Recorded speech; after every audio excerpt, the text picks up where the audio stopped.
डाल डालकर उसमें से सोने चांदी के सिक्के ढूंढा करते हैं। अरे धिक्कार है जो गंगा का पानी उतरने पर तुम सोने और चांदी के सिक्के ढूंढते हो। गंगा का पानी उतरने पर तुम उस मिट्टी में महादेव को ढूंढने का प्रयास करना, तो शायद तुम्हारी जिंदगी सवर जाए, शायद तुम्हारी जिंदगी सवर जाए। शिव महापुराण की कथा कहती है, जिस तालाब का जल कम होता है, जिस कुएं का जल कम होता है, जिस नदी का जल कम होता है, जिस सरोवर का जल कम होता है, वहां की मिट्टी को लाकर जब पार्थिव लिंग का निर्माण कर कर पूजन किया जाता है, तो उस नदी का जल स्तर जितना बड़ा होता है, उस नदी में जितना पानी पहले भरा होता है, उतना भंडार भोलेनाथ उसके घर में भरना चालू कर देते हैं। ये हमारा शास्त्र प्रमाण है। शिव को बनाने के लिए उसमें से मिट्टी ढूंढो, और तुम क्या ढूंढ रहे हो?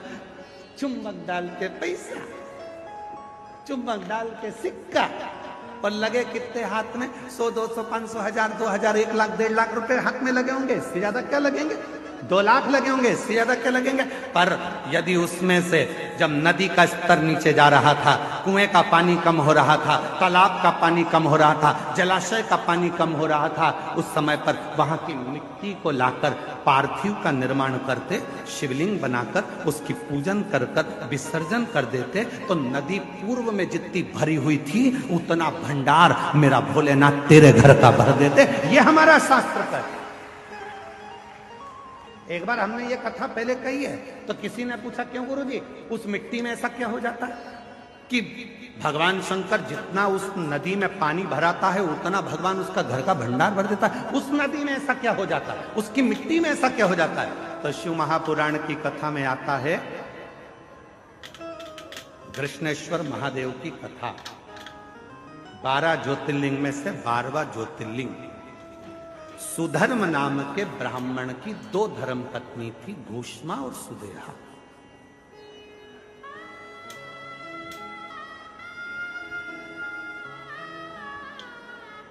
आप लोगों के मन में भी संशय होगा कि नदी का पानी उतरता है तो उसकी मिट्टी का शिवलिंग क्यों बनाया जाता है? उसका फल क्यों इतना कि भगवान का भंडार भर देता है? नदी, तालाब, बावड़ी, कुआं का पानी कम होता है तो उसकी मिट्टी को निकालकर उसका शिवलिंग बनाकर पूजन करने का फल क्या होता है? तो सुनो कृष्णेश्वर महादेव की कथा। सुधर्म नाम के ब्राह्मण की 2 धर्म पत्नियां थी, सुदेहा, घूष्मा। 2। सुदेहा के घर में संतान नहीं है और घूष्मा के घर में एक बेटे ने जन्म लिया। बेटे ने जन्म लिया तो सुदेहा का मुख उतर गया, मेरे गर्भ से औलाद नहीं, और घूष्मा को औलाद हो गई।